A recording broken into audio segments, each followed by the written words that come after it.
आज के लेक्चर में हम डिस्कस करने जा रहे हैं remaining numericals based on conservation of linear momentum as well as equilibrium of forces. तो फोर्स हमारा चैप्टर है, उसके आगे के न्यूमेरिकल। पहला न्यूमेरिकल क्या है? A car P is moving with a uniform speed of 5√3 meter per second towards the carriage of mass 9 kg at rest, kept on the rails at a point B as shown in figure. The height AC is 120 meter. Cannonballs of 1 kg are fired from the car with an initial velocity 100 meter per second at an angle 30 degree with the horizontal. The first cannonball hits the stationary carriage after time t0 and sticks it to it. Determine t0 and the velocity attained by the carriage and the cannonball system. Take z 10 meter per second square. तो student इस numerical में क्या है? एक car है जिसकी speed uniform दी गई है। यूनिफॉर्म स्पीड 5√3 मीटर पर सेकंड के साथ वो एक कैरिज की तरफ जा रही है। कैरिज रेस्ट पोजीशन में है। कहाँ पर पड़ा है? रेल ट्रैक्स पर। जो रेलवे के हमारे ट्रैक्स होते हैं उन पर पड़ा है। रेस्ट पोजीशन विराम अवस्था में है। उसका मास कितना है? 9 kg। तो जब कार उसकी तरफ जाती है, कार से 30 डिग्री का कोण बनाते हुए एक कैनन बॉल को फायर किया जाता है, ऐसे ऊपर को, जैसे आप देख रहे हैं। तो कैनन बॉल है आफ्टर टाइम t0 उस कैरिज पर जो विराम अवस्था में था उस पर जाकर गिर जाती है और उसके साथ चिपक जाती है।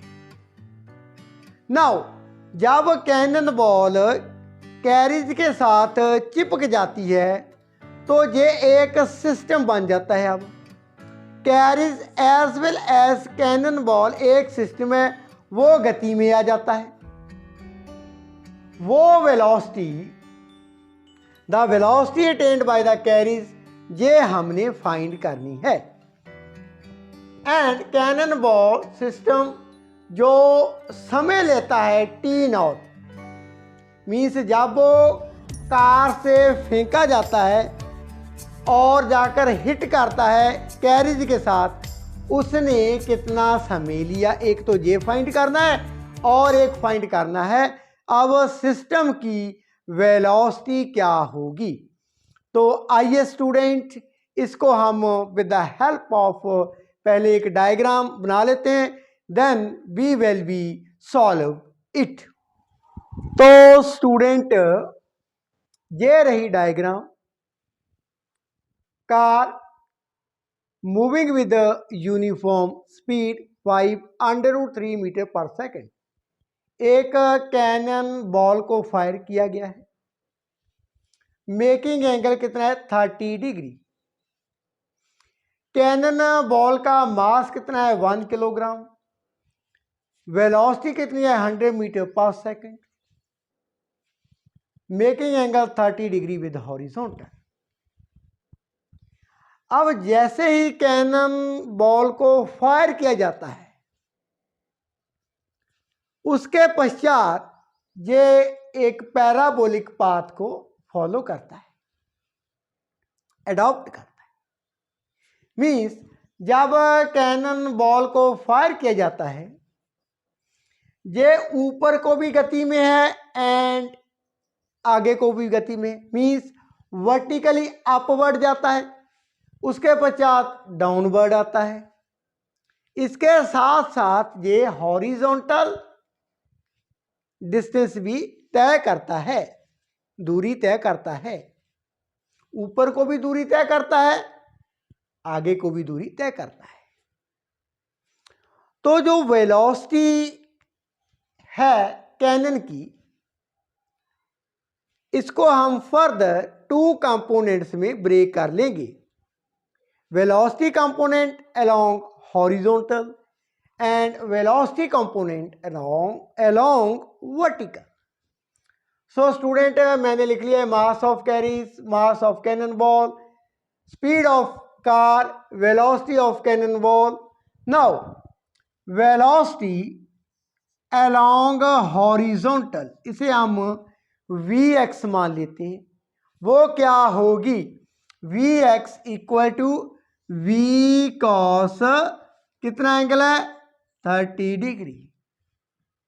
V कितना है 100 metre per second. So 100 cos 30 under root 3/2 means Vx equal to 50 under root 3 metre per second. ये वाला कंपोनेंट हॉरिजॉन्टल कंपोनेंट। अब वर्टिकल कंपोनेंट की बात कर लेते हैं। Vy equal to V sine 30 degree. V कितना है 100, साइन 30 1/2, तो Vy equal to 50 metre per second. Now student, यदि हम कार से नीचे को देखें, वर्टिकल डिस्टेंस, वर्टिकल दूरी कैनन कितनी तय करता है टू हिट द कैरीज, यह है 120 मीटर।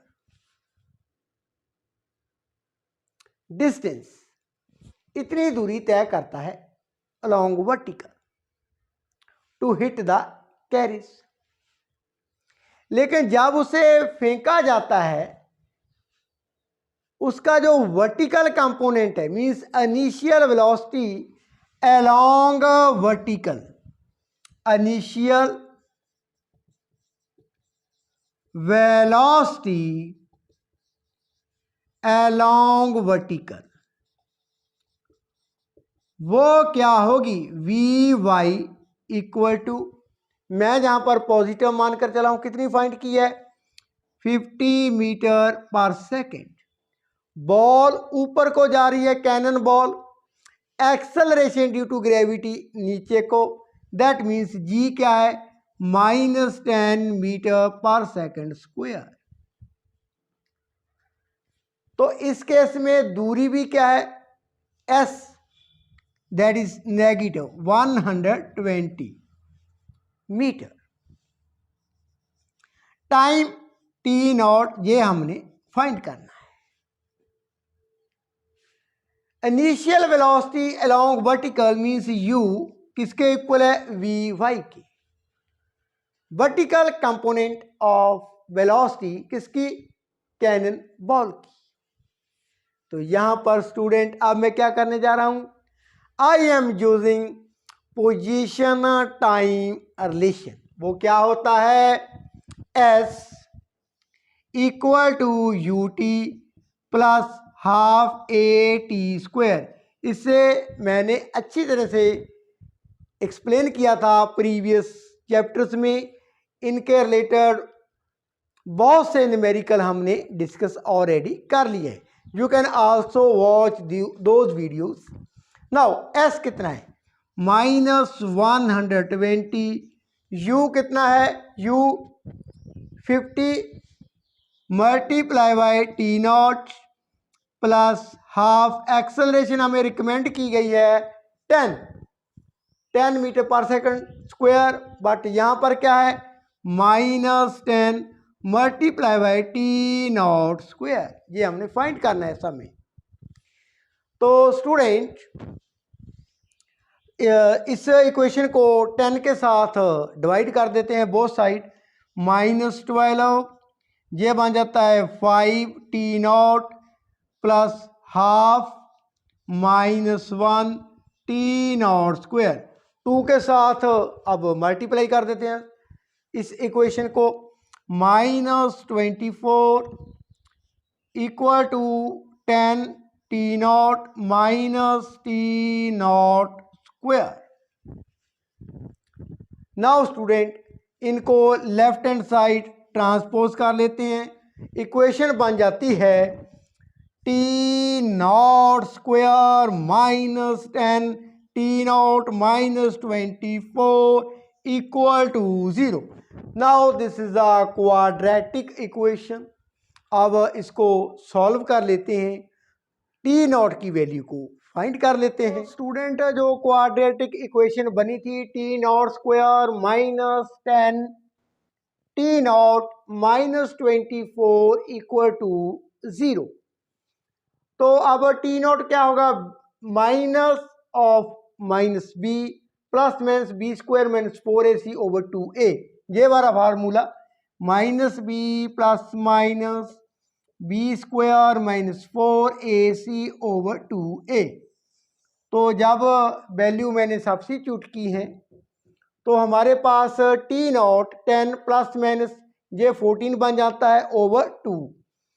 सो टी नॉट की हमारे पास 2 वैल्यू है, 10 प्लस 14 ओवर 2। दूसरी है टी नॉट 10 माइनस 14 ओवर 2। तो ये टी नॉट बन जाता है 24 over 2, this T not over 2। तो समय नेगेटिव नहीं होता, ये हम नेगलेक्ट कर देते हैं। T naught equal to 12 second, ये हमारा आंसर है। तो जो कैनन बॉल है वो कितना समय लेता है?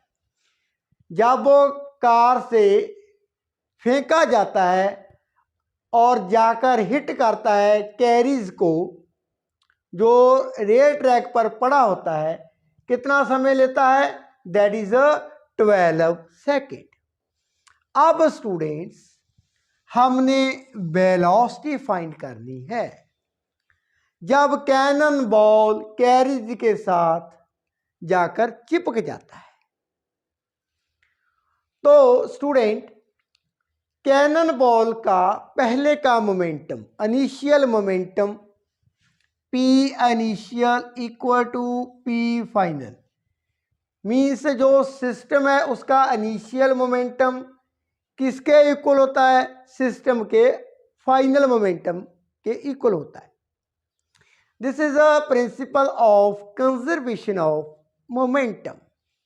Now initial momentum of the cannon, अब टूवर्ड्स हॉरिजॉन्टल। अब यहां पर हम हॉरिजॉन्टल की बात करते हैं, मीन्स m मास है कैनन का, horizontal component of velocity that is vx equal to, आगे जाकर सिस्टम क्या बन जाता है? Mass of the carriage and mass of the cannon ball. अब सिस्टम की वेलोसिटी कैपिटल V, ये हमने फाइंड करनी है। Now mass of cannon ball 1 kg, Vx हमने कितना फाइंड किया है? 50 अंडर रूट 3 इक्वल टू, अब मास कितना है कैरीज का? 9 kg, कैनन बॉल का 1 kg multiply by V। So this becomes 50 under root 3 equal to 10V. So velocity equal to 50 under root 3 over 10। तो ये कैंसिल हो जाता है, V equal to 5 under root 3 metre per second.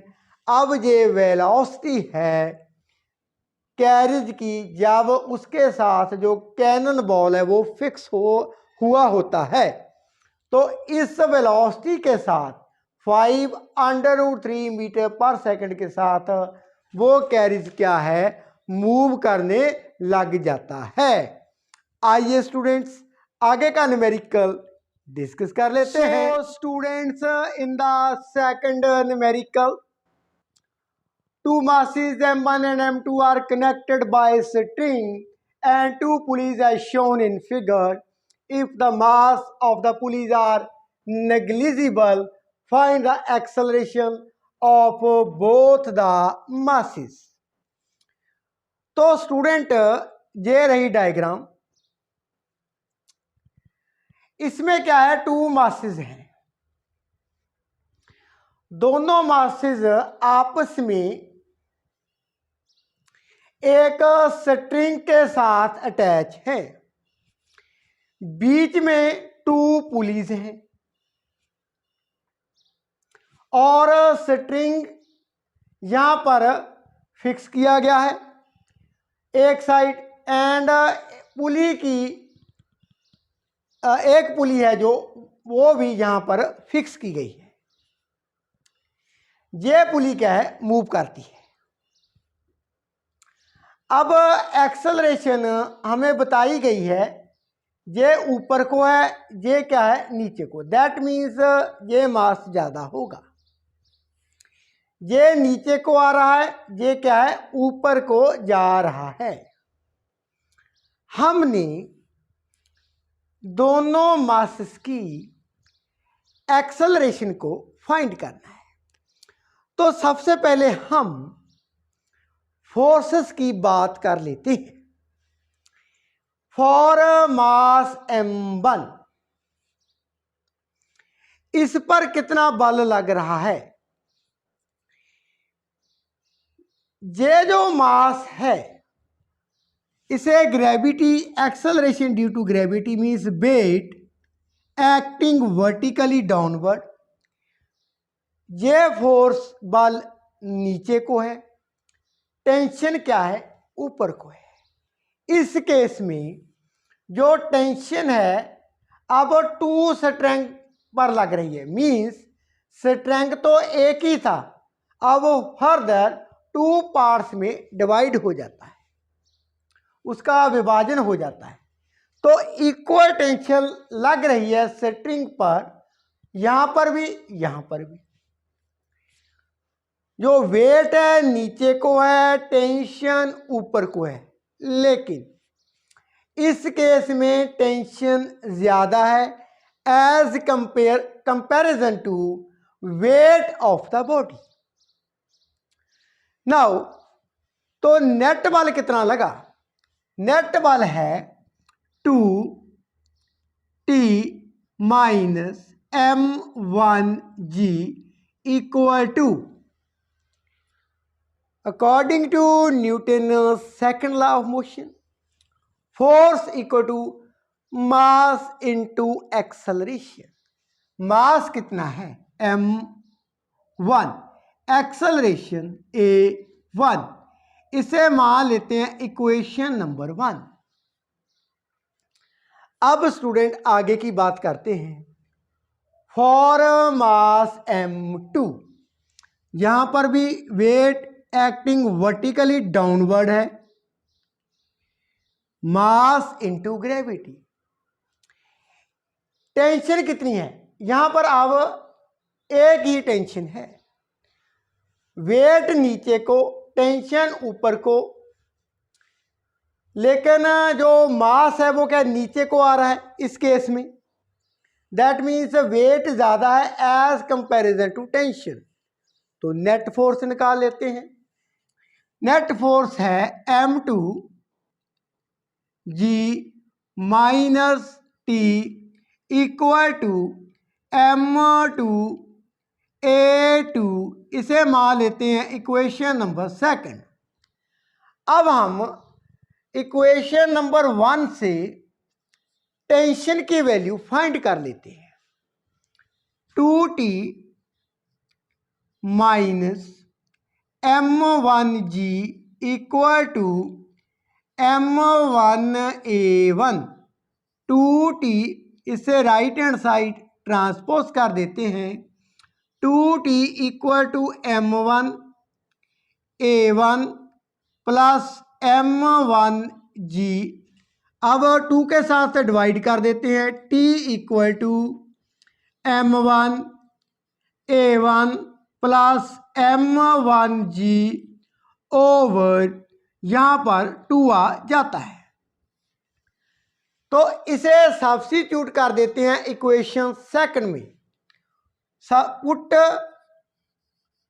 T in equation number second, इसकी value को equation number second में मैं substitute करने जा रहा हूं। तो क्या बनता है, m2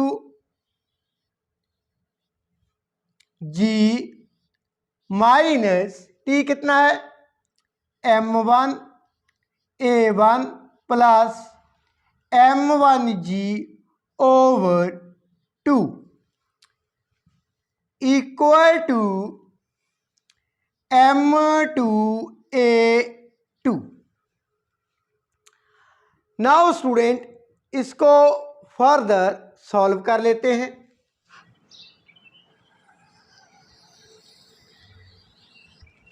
नाउ बोथ साइड में 2 के साथ क्या करने जा रहा हूं, multiply. So this becomes 2 m2g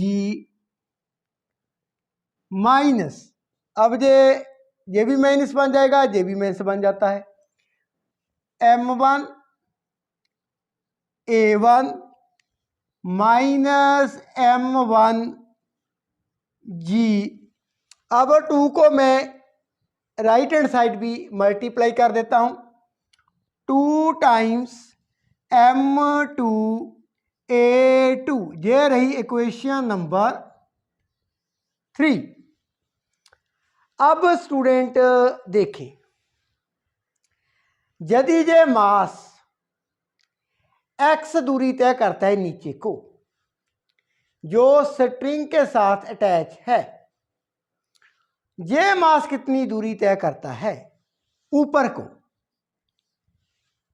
now जो स्ट्रिंग है वो क्या है, उसकी जो लेंथ है 2 पार्ट्स में क्या है, डिवाइड होती जाती है।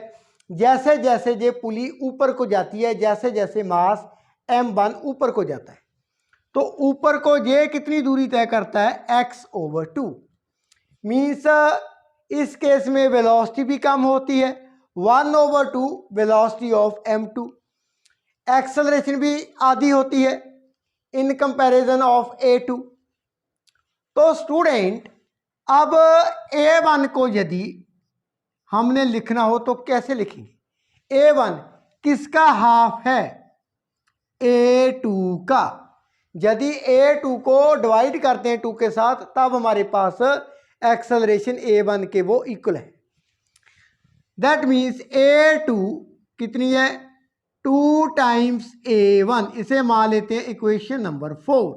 अब a2 की वैल्यू मैं यहां पर सब्स्टिट्यूट कर देता हूं, तो मेरे पास क्या है, 2 m2g minus m1 a1 minus m1g equal to 2 m2, अब a2 कितना है, 2a1। सो इस टर्म को भी मैं राइट हैंड साइड ले जाता हूं, a1 वाली टर्म को, तो 2 m2g minus m1g equal to 4 m2 a1, ये उधर जाकर कितना बन जाता है, m1 a1, a1 जहां से कॉमन, g जहां से कॉमन, तो a1 कितना बन जाता है, 2 m2 minus m1, g common कर लिया, ये ओवर आ जाता है 4 m2 प्लस m1।